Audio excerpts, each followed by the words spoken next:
Every business owner, every mid-level to high-level executive who has traveled through a country that is not on good terms with the United States. And there's many, many countries beyond just like the big 2 or 3 that you would think of. When you travel into a foreign country that's not in great terms with the US, they watch you. And they watch you with what I call bumbling surveillance. And that's what you're talking about, the low-level minder. Like, this is a dude or a gal who they run like a food cart 14 hours a day. And they don't make enough money to keep their family alive on a food cart. So then they work a few extra hours every night by watching foreigners. Sometimes they're assigned a foreigner. Sometimes they voluntarily watch a foreigner and then go to the local police station after they watch them and try to sell their information, right? Sometimes if they can't sell their information to a local police officer, they'll sell their information to like a local gangster and be like, hey, you got a guy staying at the local Radisson who wears a Rolex. But they're always trying to peddle what information they can to make a buck, just to make ends meet. These individuals are really easy to spot. These bumbling surveillance are really easy to spot. And when you see them, it's a comfort because that's all that's covering you. It's when you don't see them that you have to ask harder questions. Why am I not being watched now? Am I more interesting than I think I am? Did no minder show up today because they're hungover because they drank too many beers last night? What's the explanation? Yeah, so you had described back the first time we ever talked in episode 97 the 3 types of surveillance. There's like discreet to lose. What's the terminology for the other 2? Yeah, so there's discreet to lose surveillance, there's close surveillance, and discreet not to lose surveillance. Okay. Can you just redefine all those real quick for everyone so we have that? Absolutely. From the simplest, least sophisticated form of surveillance is called close surveillance. It's when the person who's following you essentially wants you to know you're being followed.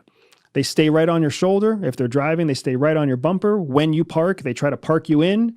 Like they're trying to intimidate you, and they are also following and watching you. So these are more the bumbling guys. Close. A lot of the time. Close.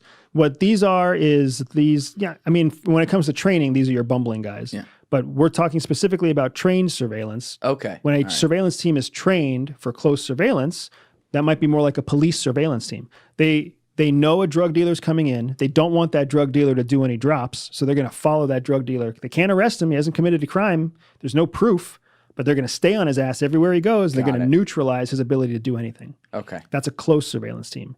The next step down in terms of, or the next step up from in terms of sophistication is something called discreet not to lose. Discreet not to lose means you don't want your target to see you, but you also can't lose them. So if they make a left turn when they shouldn't make a left turn, when they make a U-turn and they shouldn't make a U-turn, when they run across the street and there's no crosswalk, you have to go with them because you cannot lose them. So you might stay farther back, but if they do something stupid, you're going to do something stupid too because you can't let them disappear. So you're watching them because you're confident that they're going to execute some kind of operational act. And when they commit that act, you have to be there to catch them, apprehend them, or collect evidence. That's discreet not to lose. The third most sophisticated form of surveillance is called discreet to lose. Discreet to lose means you don't ever want your target to know you're there. You want to be completely invisible to them because you're being so discreet that if you lose them, you're going to escalate the case to another resource that will pick them up. So I'm following you down the streets in Hoboken. You turn left, you turn right. I lose you into a coffee shop. I don't know where you went. I can make a phone call and all of a sudden I've got a helicopter above head looking for you. Or I've got a series of drones that are triangulating you. Or I can find someone who's going to ping your cell phone from a local tower and we'll find you and I'll get right back on you 2 blocks from now. Right? Discreet to lose is the most sophisticated form of surveillance because it's the most dangerous. Scariest one. It means that you're so interesting, they're willing to spend the money of almost infinite resources to see what you're doing. So you had been going and doing these trips for a long time. How long, I guess you're not allowed to say. But a while. You've been going in roughly every 40 days. You're doing all these different things to manage for your people on the ground, depending on which 2 are in the country at the time. And then you have this 3-day trip plan where, the cover is you're going to be going and meeting with these different procurement companies for your job, but you're going to be doing some of your regular things. And you notice I guess, day one, when you come downstairs into the hotel lobby, something's off? Why was something off to you?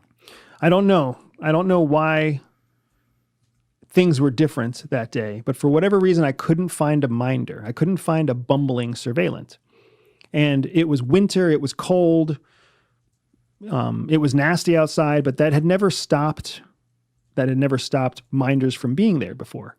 So in that moment, it felt comfortable. It felt like victorious. I felt like I am fucking so good at this. Here we go.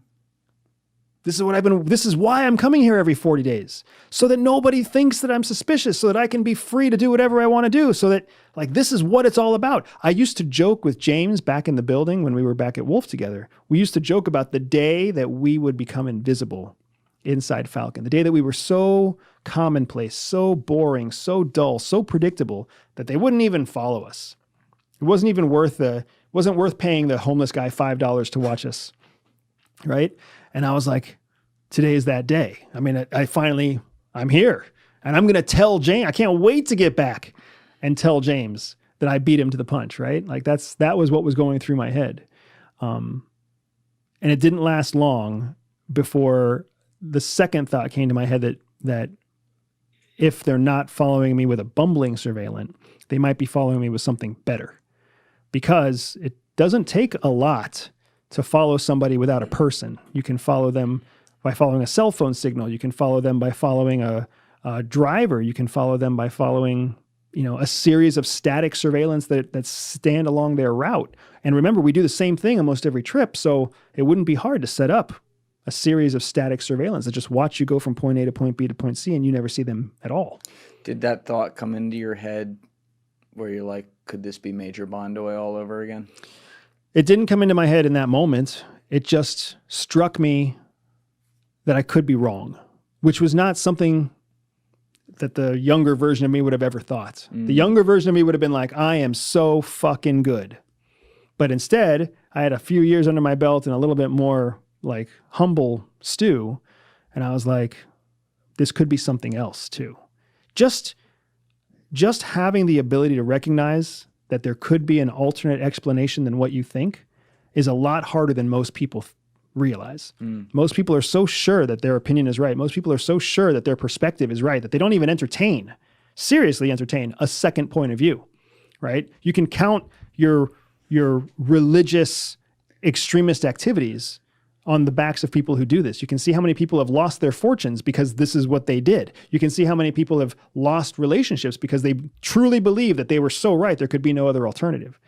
CIA believes that all people are born with a spy secret superpower. For some people, that means they can win deals. For others, they can spot liars. Some can even seduce lovers. I built a free 3-minute test to help reveal to you exactly what your secret hidden superpower is. All you have to do is click on the link in the description below, take the test, and start using your spy superpower to stay ahead of 99% of people. All that I had learned in my life and up to that moment at least gave me the sense to say, what if I'm not that good? What if this is just something else? But here's the other thing too. There's two other variables here. Number one, speed of processing, because something could go wrong at any instant, and worst case scenario. But also, like, you take this for granted. If I'm sitting out there with Joe trying to like cook something up when we're not recording and come up with a title or whatever, and then, or, some type of idea, I might be like, wait a minute. No, I don't know about that. Let's back it. You see what I mean? Like, you almost have like a physical reaction to it in tone and shift. It's not like you're talking to someone necessarily in the hotel lobby, but you can't be like, or show any sign that you're even thinking. But in your head, you're running these like algorithmic calculations of like, okay, well, those 13 people over there weren't doing this. The 2 guys over there aren't looking at me right now. That's not the norm. You know what I mean? Like, you have to put all this together and you have to stand there like this. Yeah, it's true. It's true. And that's part of the reason why you don't have anything else you have to do, right? The reason you schedule your day, on this day in particular, I had scheduled the day so that I had 2 business meetings in the day. And I knew that there would be someone else driving me from business meeting to business meeting. And I knew that the drivers had already known what time to pick me up and drop me off because it was all predetermined in email correspondence to the backstop cover organization, right? So my 100% job from point A to point B was just to determine my surveillance status. And that's what a surveillance detection route is supposed to do. Nothing else except determine your surveillance status. You know what the route's going to be. You know what the turns are going to be. You know how long you're going to be on a certain side of the street. You know everything. And there's always room for streetlights to go along or for some traffic accident to slow you down or whatever else. So you leave space for variables, but you're giving 90% of your resources to one task. So you are correct. You have to process quickly, but you don't have to prioritize between processes. You're doing one thing and one thing only. So you can have those processes without biting your nails or looking around the room or, awkwardly scratching your belt line. So how did you catch the initial surveillance in this case? So there's a process for surveillance detection, and we get to go through it almost step by step in the book. I'm really excited about that. That's one of the things that CIA didn't like about this book. There were several that they didn't like, and we can talk about this some other time. But one of the things they didn't like is that I expressed how we detected or how I detected surveillance on this route. As I went from point A to point B, as I went from the hotel to the first business meeting, someone else was driving. My entire focus was just on finding surveillance, which means that I could observe the environment around me. And when you are looking for surveillance, what you're really looking for is a change in the environment that doesn't make sense. When you move, let's just say you move from Hoboken to New Jersey or Hoboken to Manhattan. Mm-hmm. Whether you're driving or training or ferrying, if you do it enough times, you know what to expect. You know what normal looks like. Surveillance happens when normal doesn't look normal. When you see one face too many times, or when you see one card too many times, or when you make a mistake and you take a U-turn and somebody follows you through the U-turn. And then that same person that follows you through the U-turn just happens to be the person who walks into the deli on 37th that you walk into. You're looking for strange patterns that don't fit the chaos of normalcy. And that's from point A to point B. I also had a second meeting scheduled that day. And in between those two meetings, I was going to take kind of a lunch break.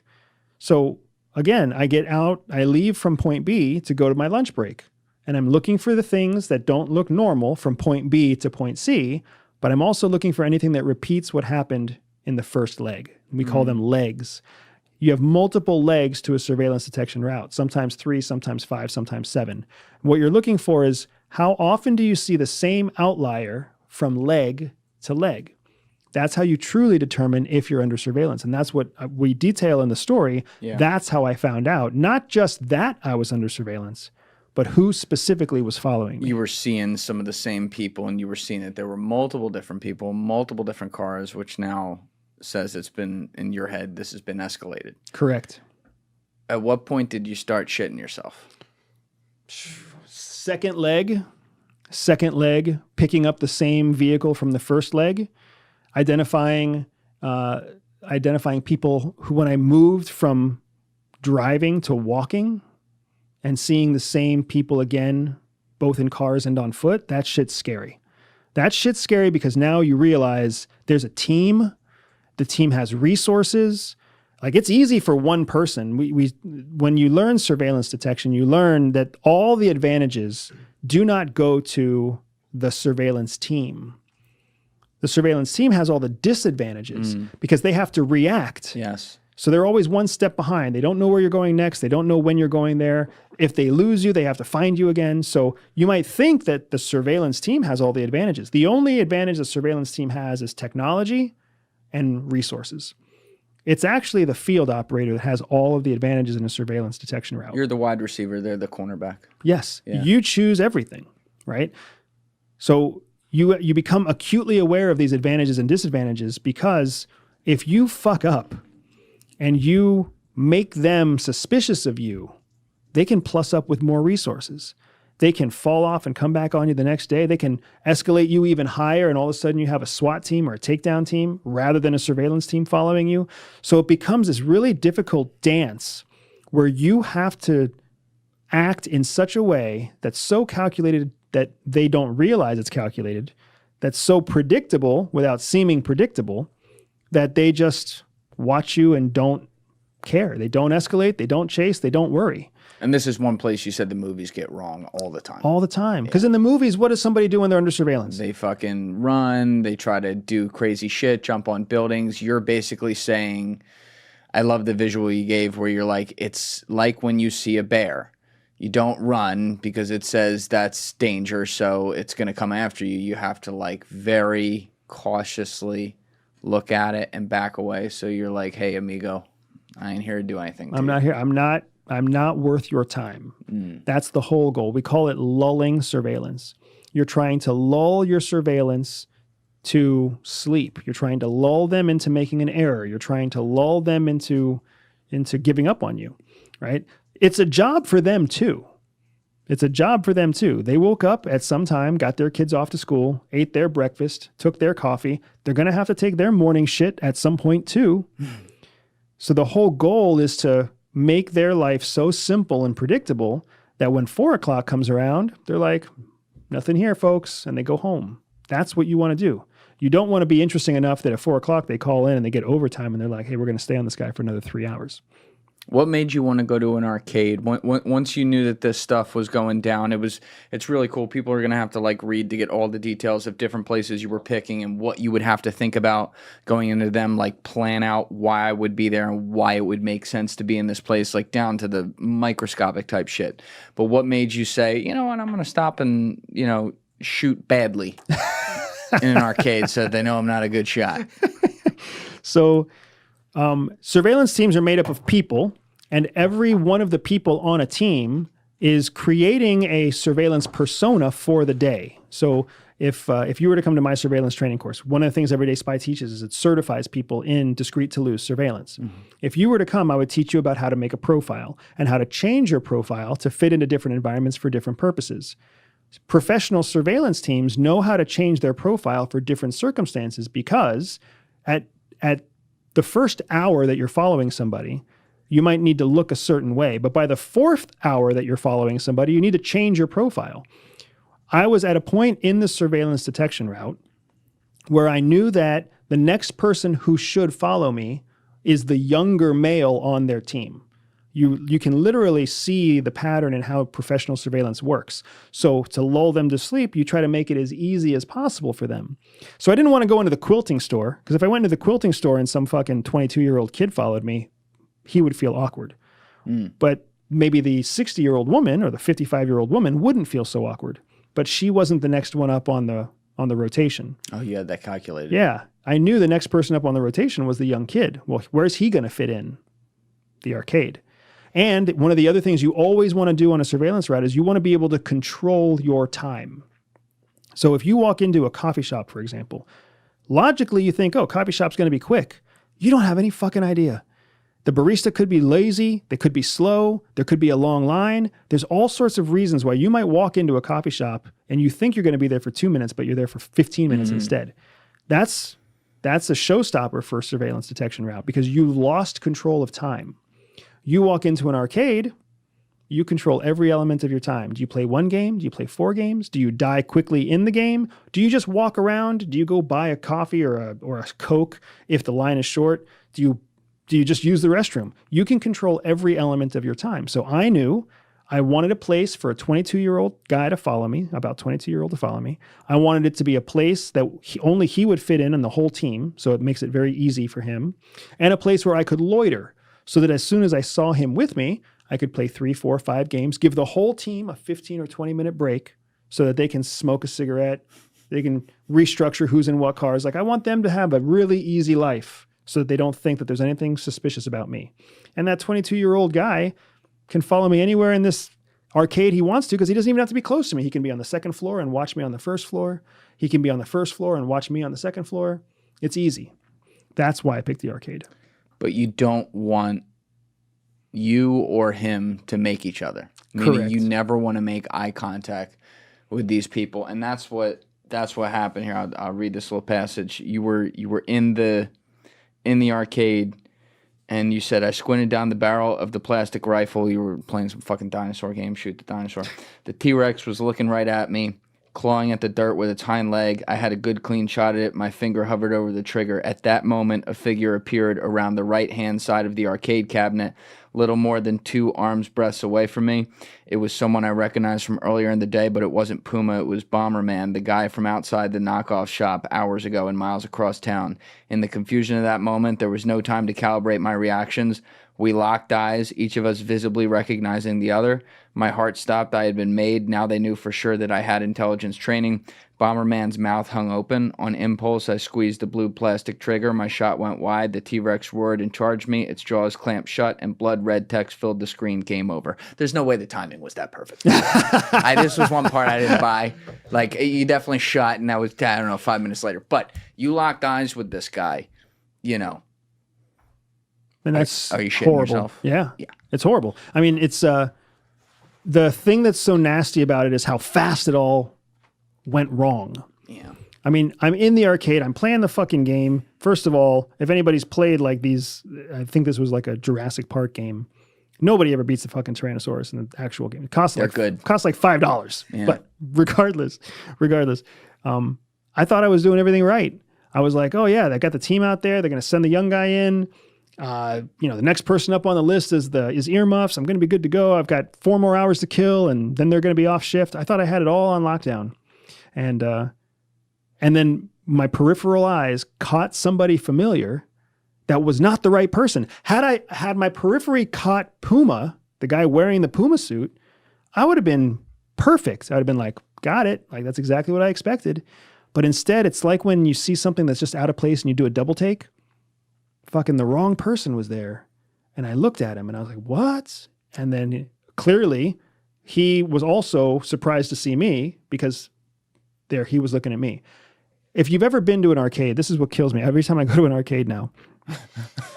He's got arcade PTSD. It's in a way, it's ridiculous. But the next time you're in an arcade, the next time you go to, whatever the adult arcade is or anything else, you'll notice nobody makes eye contact. Yeah. Nobody looks at anybody.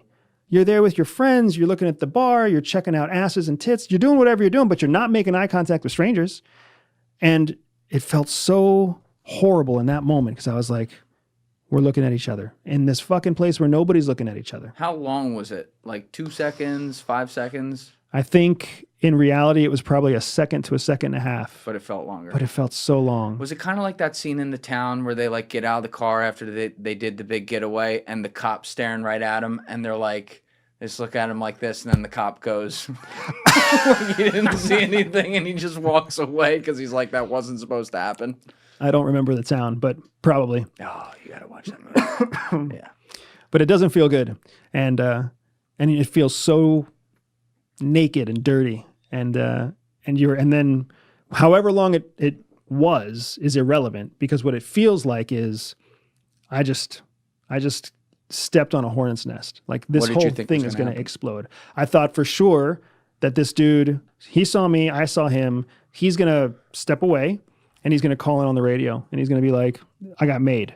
And as soon as he says he got made, the commander of the unit is going to be like, this person's intelligence trained, because you can't, in the game of espionage, you can't be on the surveillance team and claim that you got burnt or claim that you got made and have it be because of your own error. They all cover each other's backs that way. So it can't be your mistake that made you get caught. If you got caught, it's because they were trained and they saw you.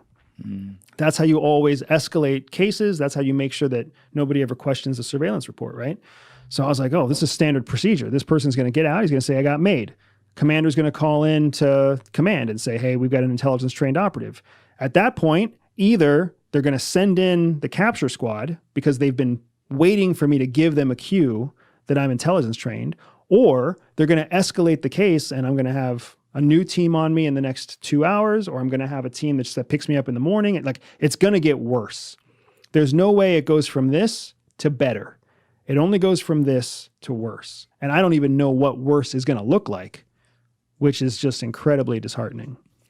You were saying that you were doing some things during this time that I guess you were trained on, like at the farm or at CIA to Reduce stress. and prepare your body for what's coming next. Like, is this strictly like breathing type things, or are there also thought exercises? They're both. Yeah, it's a great point. There's breathing exercises. I mean, things that you can learn in anybody who's been through adult therapy has probably learned breathing exercises that we learn at CIA, from box breathing to deep breathing to resistance breathing, where you take a deep breath and then you resist as you exhale it. There's all sorts of ways that you can artificially slow your heart rate, which reduces your blood pressure, which allows for clearer thought.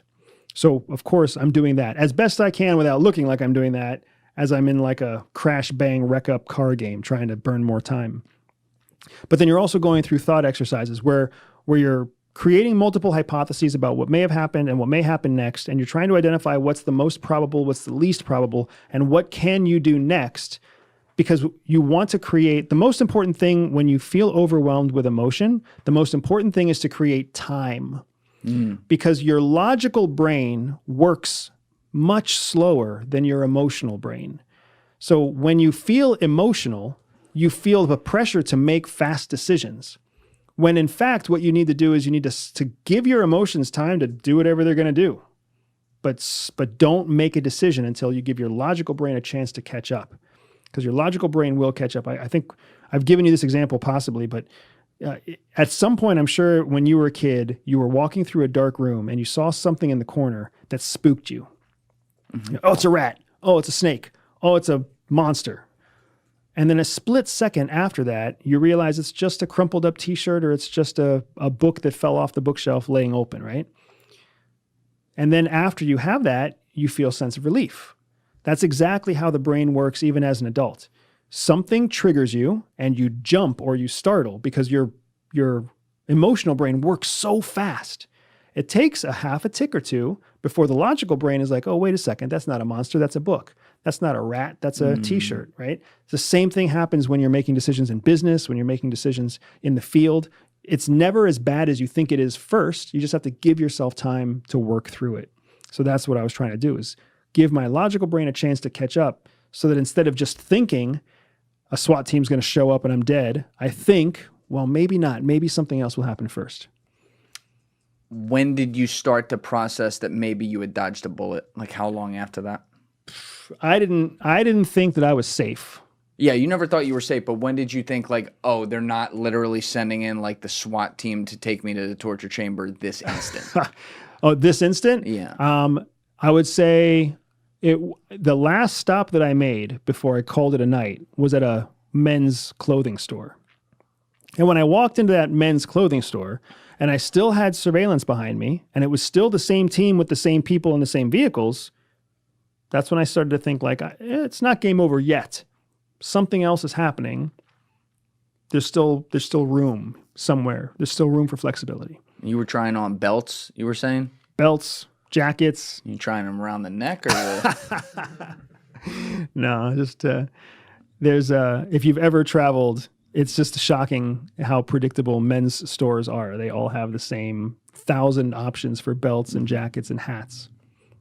All right, so you get back to the hotel and you're still thinking like, ooh, maybe they're going to take me at the hotel. And it was cool. You were calculating like the most logical times they might like burst through the door to take you based on what the attention would be from the people on hand. And you thought it was going to be between 10 or 11 o'clock at night. Why did you think that? Because it's the right time of day to make the biggest scene with the least reaction. Here's what was so fascinating to me in hindsight as I was going through writing the memoir.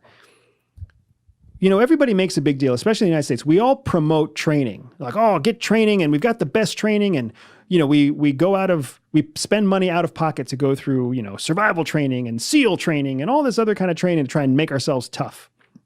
What nobody ever talks about is how that fucking training can work against you. And what happened for me as I was going through my memoir, as I was writing the memoir, I was like, holy shit, man.